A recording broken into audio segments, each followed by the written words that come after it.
Buenos días. Buenos días. Pues vamos a comenzar. A ver, he revisado las tareas y creo que nada más usted envió, Sonia. Fue la única que envió la tarea de la lista de los trabajos entregados. En total presenta 22. Sí. De las obras, ¿cómo va la lectura?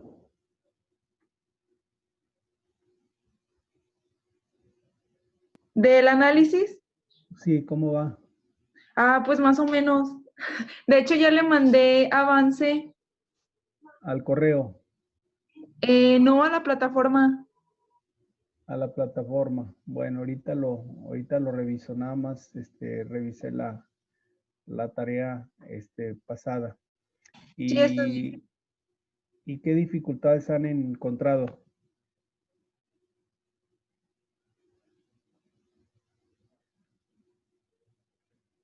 ¿Alguna dificultad que hayan encontrado?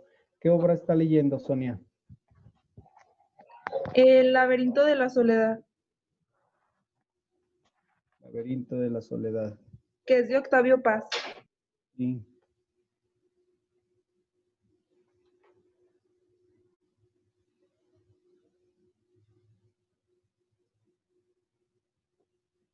¿Y qué le han parecido los capítulos?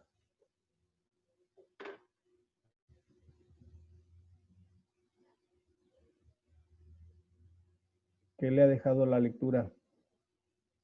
Pues que define a los mexicanos.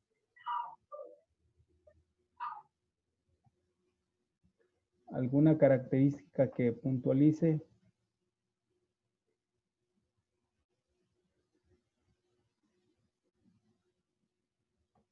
Pues que en el libro, porque es un libro, ¿no?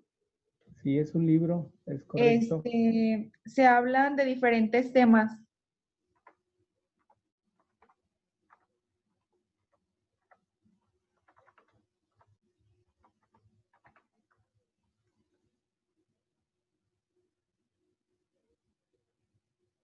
Sí, es correcto la obra de Octavio Paz.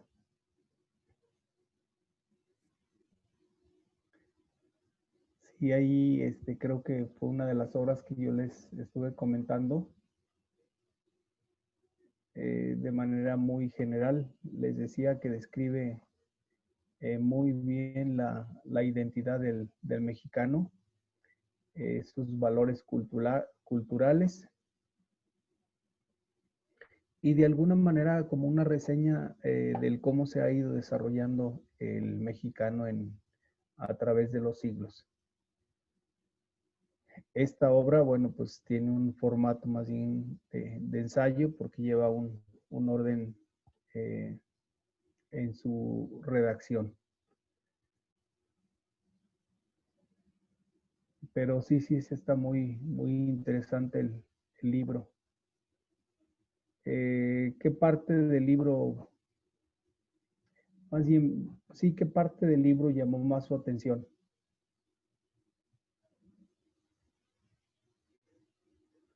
¿Algún pasaje que le haya llamado la atención?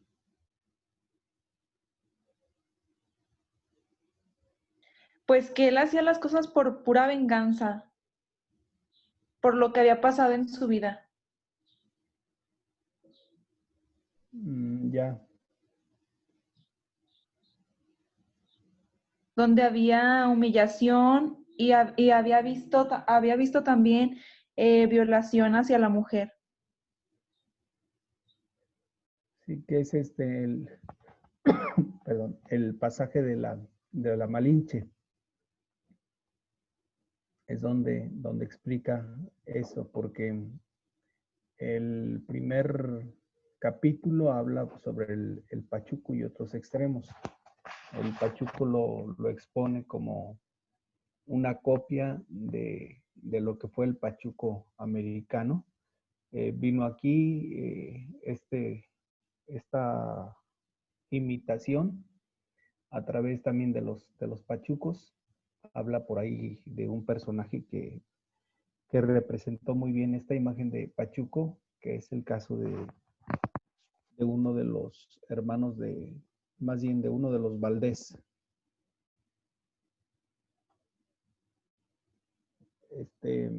¿Cómo se llama? Manuel Valdés. No, Manuel es el loco. Ramón es el del Chavo. Y el otro, Valdés, que representa muy bien al Pachuco. Donde, pues generalmente, o tenemos una representación como los cholos, los cholos del Brooklyn, allá en Estados Unidos, y los cholos mexicanos, los cholos allá pues muy pulcros, muy con autos arreglados, y aquí pues de repente nos encontramos con cholos agresivos, sucios, etcétera, ¿no? Entonces hace ver que hay una imitación de parte del mexicano, pero la imitación es una imitación mala, o sea, una imitación errónea. En el segundo capítulo, que habla sobre las máscaras mexicanas, pues habla de todos esos prejuicios que los mexicanos solemos tener, prejuicios en el sentido de que aparentamos muchas cosas y en el fondo pues somos otras. Esas máscaras que utilizamos a veces en las familias, tratando siempre de sobresalir en orden a los otros, y pues nos damos cuenta que es pura apariencia. Entonces la máscara como en un sentido de apariencia, donde se muestra no solamente en el vestido, sino también en el lenguaje. Quizá esto ustedes lo han podido constatar, donde pues la gente sencilla suele ir a los centros comerciales a comprar ropa de marca, y pues nos damos cuenta que la gente que tiene el recurso pues suele acudir a sus compras a los tianguis. O sea, y ahí pues hay realmente una contradicción, porque pues se supone que el que tiene recursos pues compraría en una tienda departamental, y el que no lo tiene pues iría a un tianguis. Y curiosamente, debido a estos prejuicios que tenemos, suele ser al revés. Otro ejemplo que vemos manifiesto ahí es como en las fiestas familiares, pues a cual más quiere vestir, no se diga las fiestas decembrinas, a cual más de los familiares quiere estrenar prendas de vestir para verse mejor. Y en el fondo, bueno, pues son máscaras para encubrir o para proteger nuestra propia realidad. En el tercer libro, que habla sobre todos los santos o Día de Muertos, bueno, pues ahí describe claramente nuestra idiosincrasia cultural, cómo le rendimos culto a los muertos, pero sobre todo del cómo nos reímos de todo, y de todo hacemos fiesta, o de toda situación dolorosa hacemos un acto gracioso. Por ejemplo, se hacen chistes sobre las desgracias de los demás. No tarda en suceder algo o una vez que sucede algo crítico, por ejemplo el terremoto, pues ya al tiempo breve mucha gente está haciendo chistes, está mofando, es decir, logramos mofarnos del dolor, precisamente porque somos muy dados al culto, pero por otro lado también es un pueblo, el pueblo mexicano es un pueblo que vive la sacramentalidad, no los sacramentos como tal. Es decir, el sacramentalismo, la sacramentalidad, pues es esa manifestación donde pues las personas se preocupan más por los actos externos que por la conversión interna. O sea, está más presente las prácticas que la convicción. Por eso nuestras celebraciones son muy cultuales, porque la gente es más dada a rendir culto a las cosas, a a tener una serie de manifestaciones, pero sin convicción, es decir, no hay una conversión, simplemente hay una práctica que está muy desfasada de la realidad. Y esto quizá podemos constatarlo como en ciertas prácticas religiosas es muy común ver que a los actos religiosos como tal, pues la gente no suele ir. Llámese bautismo, llámese boda, llámese primeras comuniones, la gente no suele ir a esos actos religiosos. Sin embargo, pues nos damos cuenta que las fiestas están a reventar. Y esto hace ver que pues le damos demasiada importancia a una religiosidad popular más que una religiosidad de conciencia. Y a esto, bueno, pues se le llama sacramentalidad, muy dados a las bendiciones, bendiciones de coches, bendiciones de casas, bendiciones de objetos, e incluso a veces excedernos un poco en el uso de las imágenes religiosas. No sé si algo de esto habrá visto en la realidad.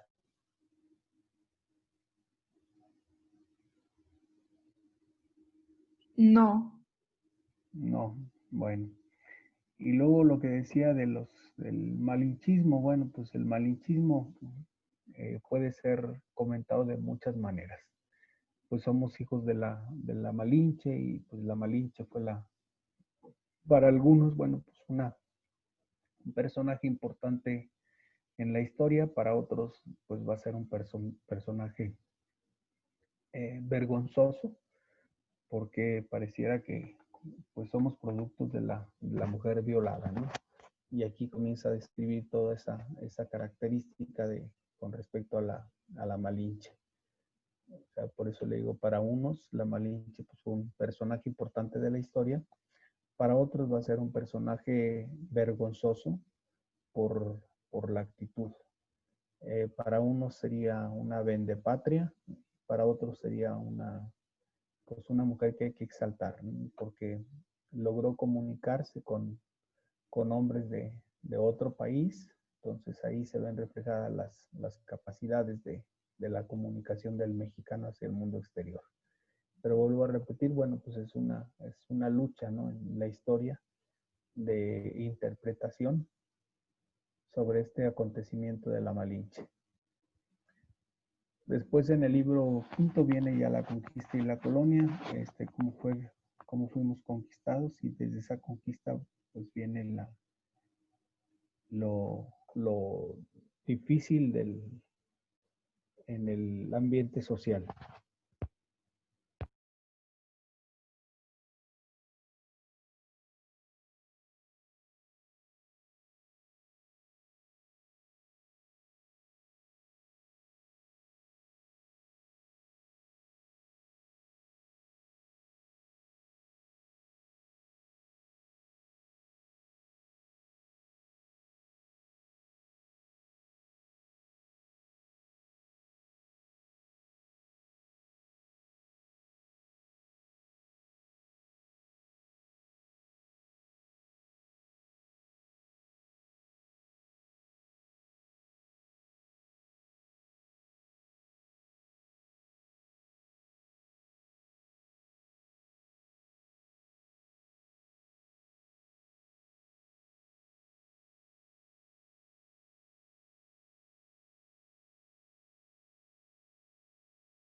Bueno, ¿sí se escucha?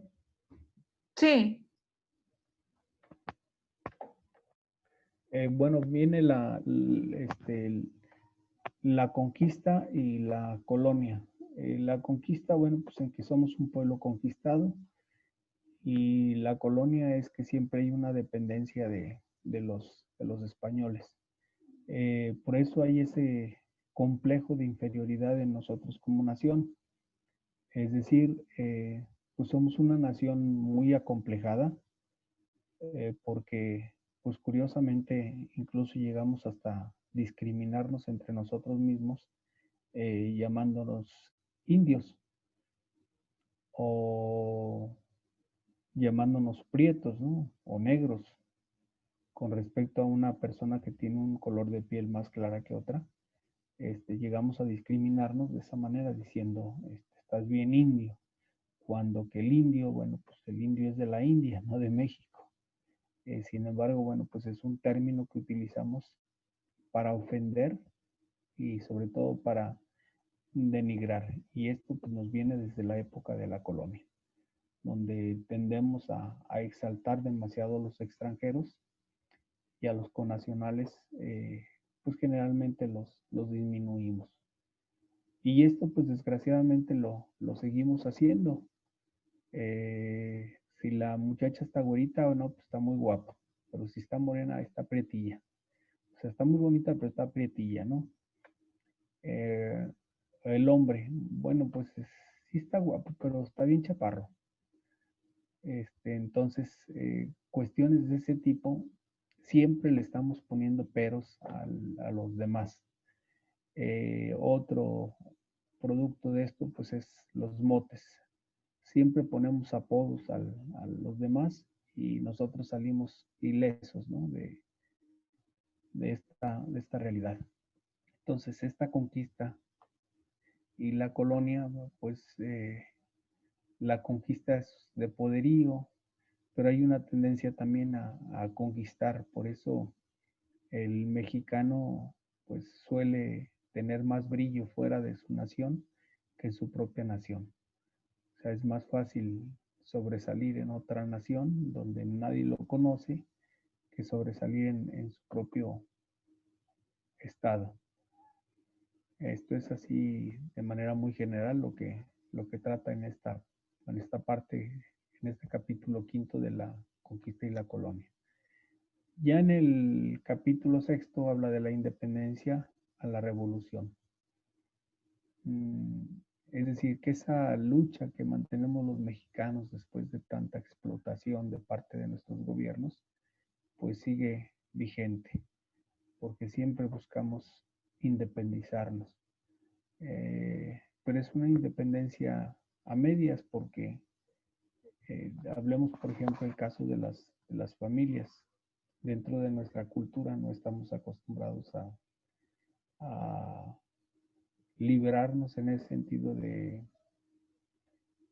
pues como ciudadanos o como hijos, a independizarnos, porque muchas veces hay personas que terminaron carrera a los 23, 24 años, o incluso algunos, bueno, algunos más grandes, pero hablemos de 23, 24 años, siguen viviendo con los padres y es normal.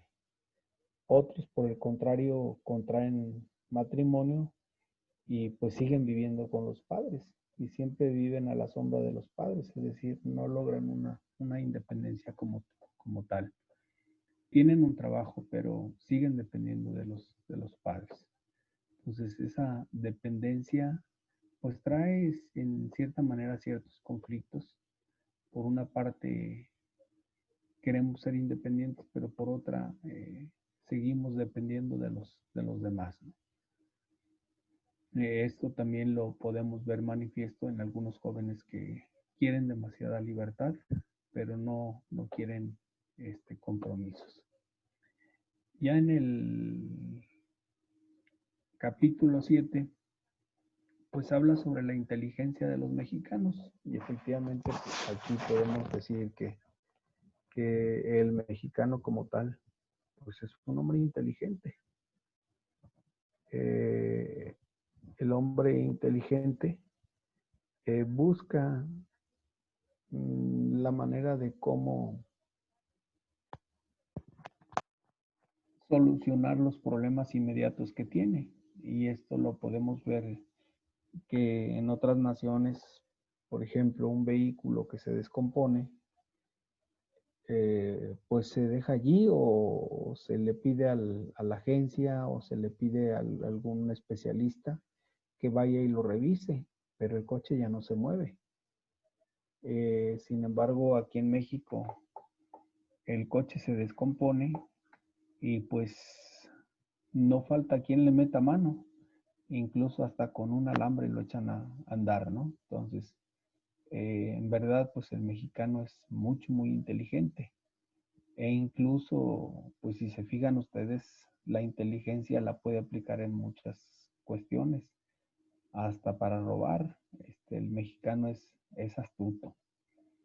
Entonces nuestra inteligencia quizás está mal canalizada, pero en realidad pues somos muy especiales. Aquí lo importante es que pues el mexicano lo reconozca. Ya el capítulo 8, que habla sobre nuestros días, bueno, pues ya es propiamente una comparación de cómo el mexicano se esfuerza todos los días por, por mejorar sus condiciones dentro de su contexto. Y de esta manera, pues, da término a la obra que se llama Laberinto de la Soledad. Es decir, vivimos un laberinto. ¿Qué es un laberinto? Bueno, pues un laberinto es un espacio donde tiene muchos recovecos, un espacio donde tenemos que encontrar la salida. Y pues el mexicano es ese sujeto que busca todos los días la salida a su problemática, la salida a su situación, la salida a sus dificultades. Por eso el nombre de El laberinto de la soledad, porque pues en el fondo el mexicano está solo. Por eso de ahí otro autor que habla sobre el mexicano enano. El mexicano enano tiene amigos donde quiera y busca de alguna manera llenar ese vacío con los amigos. Por eso concluye este autor diciendo que amigo de todos, amigo de nadie, porque pues no se puede ser amigo de todos. El mexicano pues es muy fiestero, para todo hace fiesta. Si está triste, hace fiesta. Si está contento, hace fiesta. Si está decepcionado, hace fiesta. Tal que de todo hace fiesta. Y este libro pues, nos describe muy bien algunas o muchas de las características de los mexicanos.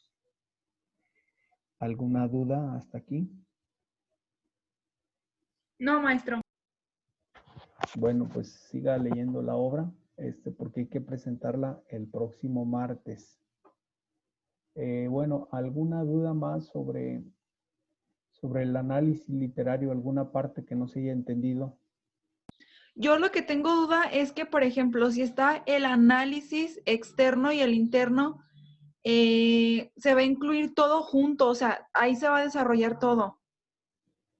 Sí, por ejemplo, el análisis externo, estamos hablando de los protagonistas, qué personajes participan en el libro. La forma de narrar del autor. Lo hace en primera, en segundo, en tercera persona. El narrador omnisciente, ¿qué limitaciones tiene? Es decir, en este caso, Octavio Paz, ¿con qué limitaciones se encuentra? Una en su investigación y otra en su narración. Es decir, como observador, ¿qué le faltó? O desde su experiencia de lo que ha leído, ¿qué le faltó que debió describir que no describió? Es decir, ¿qué limitantes se encuentra como escritor? El estilo, pues el estilo lo manifiesta en sus expresiones, es decir, utiliza un lenguaje claro o un lenguaje sencillo, o utiliza un lenguaje rebuscado donde utiliza mucho tecnicismo y este tecnicismo me dificulta más la comprensión de la obra. Ahora, el estilo, su manera de narrar, ¿a qué clase de público va dirigido? Si va dirigido a una gente sencilla, o va dirigido a todos los pueblos, o va dirigido a una población en concreto, jóvenes, adultos, mujeres, como suelen escribir algunos autores. ¿Qué tanto tiene de realidad, de investigación, y qué tanto tiene de inteligencia? Es decir, si lo que está describiendo es algo real o es algo que está suponiendo el autor. Las formas de expresión. Las formas de expresión son claras, es decir, la manera de narrar es sencillo, que pues a mí me puede facilitar la comprensión del contexto que me trata de escribir, o es complejo. Los diálogos se dan entre cuántas personas, dos personas, una persona, o por el contrario es un monólogo donde es una descripción de un sujeto que está hablando sobre una situación externa. O bien puede ser un soliloquio, que ya es un poquito más complicado. El soliloquio es donde hay la participación de varias personas, donde es como si tuvieran una rueda de prensa, donde uno es el que pregunta y varios son los que participan. Eso sería propiamente. Los diálogos es cuando dos personas, tres personas están platicando. Los monólogos son cuando el escritor escribe pues nada más lo que él está pensando, lo que él está observando. O el soliloquio también, donde hay varios participantes, donde no solamente es una descripción de un escritor, sino el escritor también da oportunidad a que otros hablen. Esa sería la parte externa. La parte interna, pues propiamente ya viene siendo lo que usted está asimilando de esta lectura. Por ejemplo, el tema. ¿Cómo se llama el tema?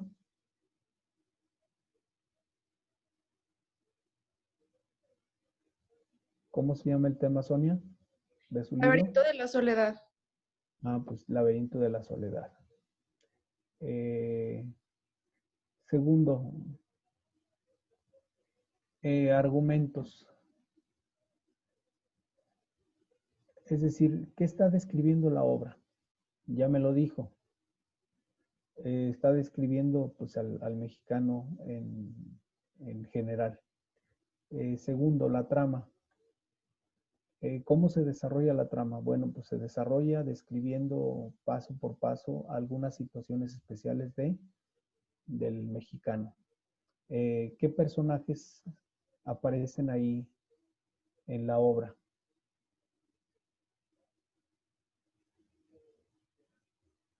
¿Les da nombres a los personajes o él va describiendo nada más la situación que sucede a su alrededor?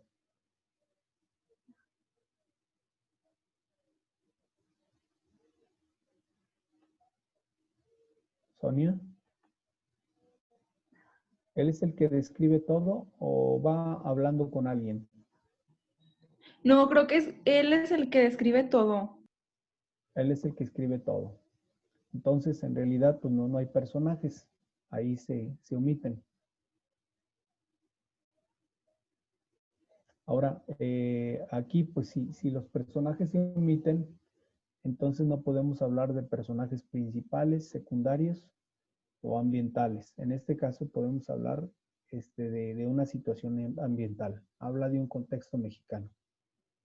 Según la forma de caracterizarlos, es decir, son individuos que tienen presencia, pues aquí no estamos hablando de personajes, no tiene personajes. Habla de situaciones, más no de personajes. El único personaje que se puede hablar, pero pues es de un capítulo, un solo capítulo, sería de la Malinche. Pero más que haber un personaje, pues está hablando sobre un personaje. A diferencia, por ejemplo, de una obra de Pito Pérez, donde participan varios personajes, porque es una obra teatral, entonces participan varios personajes y ahí sí hay este carácter, tipo e individuos, pero en este caso no los hay. Luego, según el papel que desempeña en la obra, pues en este caso estamos hablando de personaje, el personaje principal pues es el escritor del libro.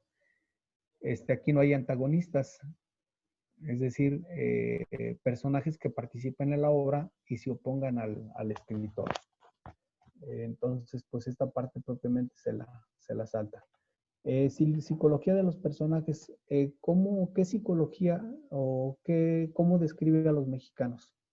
Como comprometidos, como personas inteligentes, como esta sería la parte psicológica.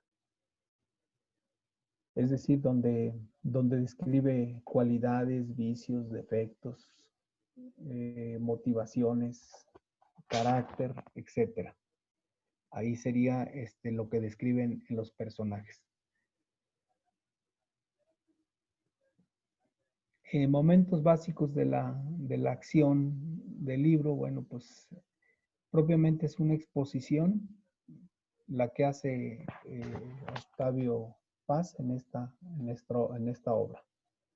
El clímax, bueno, pues el clímax es donde logra atrapar, en su caso, la atención o la lectura que llamó más su atención en este caso de esta obra nada más.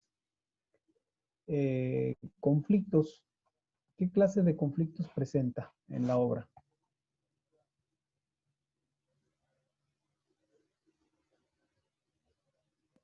Pues, pues es que aquí dice que era como la humillación y la violación. Sí, pero está describiendo ahí, no hay una lucha entre uno y otro. O sea, propiamente habla de una situación, pues entonces tampoco no describe algún conflicto en la obra. Simplemente describe un suceso de la historia, pero no hay un conflicto como tal. El espacio donde se desarrolla la acción. Habla de espacios naturales o habla de espacios artificiales, es decir, el desarrollo donde los actores se desenvuelven. Habla de una situación, de un ambiente natural o de un ambiente artificial.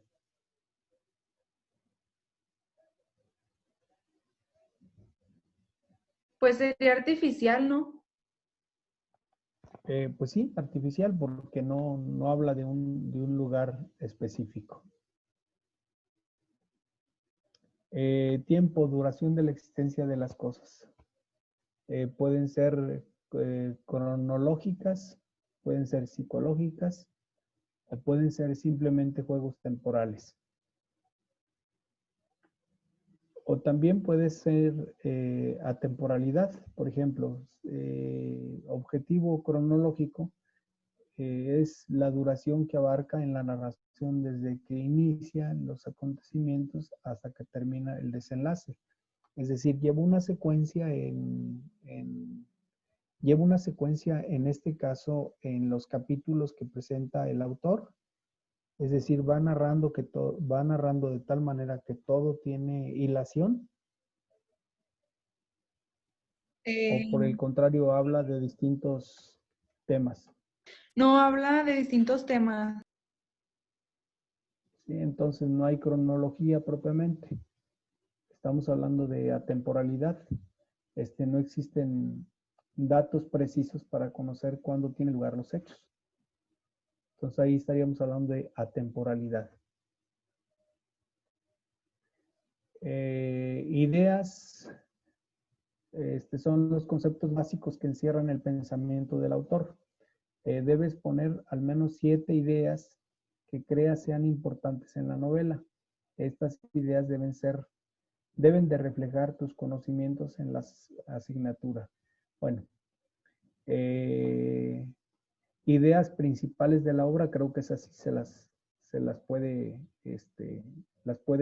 usted escribir Sí. en esta obra. La conclusión también, bueno, pues después de la lectura, ¿a qué conclusión llega? Es decir, ¿qué le dejó el libro? ¿Qué aprendizajes nuevos obtuvo a través de la obra? ¿Y qué crítica le ve al libro? Pues yo creo que está medio fantasioso o pues es una descripción real de lo que vivimos o me pareció muy interesante por su narrativa. Esa sería de alguna manera la crítica. Y la bibliografía propiamente pues viene siendo pues el nombre del autor, el título de la obra, la edición, que si es primera, segunda o tercera, el año en que se editó y la ciudad en que se escribió el libro. Esa sería propiamente la bibliografía. ¿Alguna duda hasta aquí? No, maestro. Bueno, pues les agradezco mucho y nos vemos entonces el próximo martes.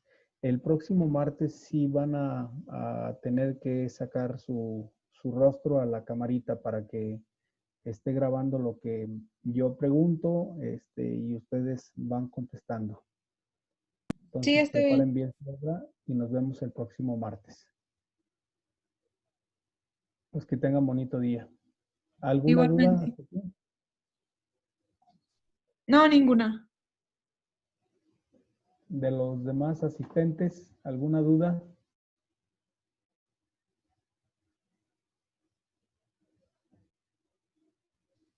No, ¿No profe. ninguna? Bueno, pues pasen bonito día y nos vemos el martes en el examen. Gracias igual. Hasta luego.